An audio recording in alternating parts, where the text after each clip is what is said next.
tell you a story about why the moon is free. It's a Yaqui tale that I found in a collection by Mary Joan Gerson called Fiesta Femenina. The sun had been pining for the moon for as long as anyone could remember. Every morning he rose in anticipation of seeing the moon in passing in the morning and evening. He loved looking at her silvery skin and beautiful eyes and longed for her to be his. Finally, one day he asked her if she would marry him.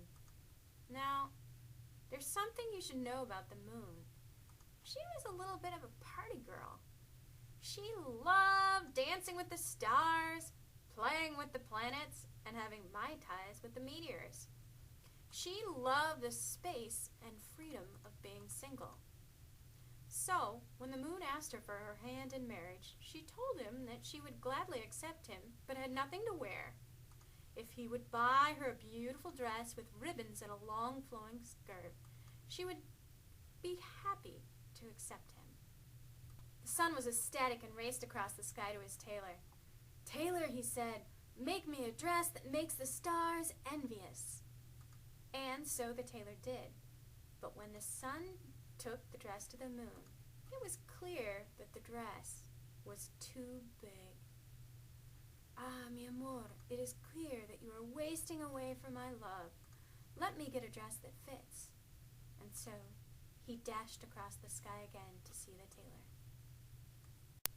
Several days later, the sun went to the moon and presented her with the dress. She looked at him and shook her head. "Do you think that I am really that big? Honestly."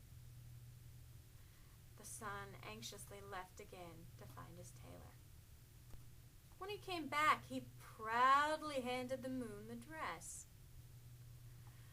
"Ah, mi amor, the third time's a charm, and I'm sure that the dress will fit." But when she tried to get the dress over her hips, the dress became stuck, for she was bigger than before. "I can't breathe," she gasped as a button popped off the skirt. The poor son was mortified and ran off to find his tailor again.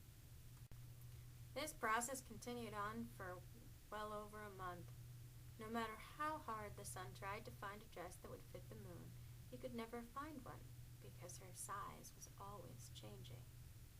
Finally, he gave up and resigned himself to admiring the moon from afar, which he still does today.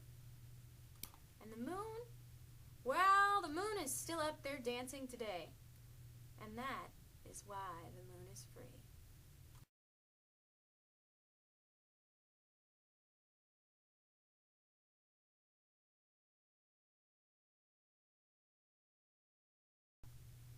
All the photos used in the photo story are listed here in order of appearance.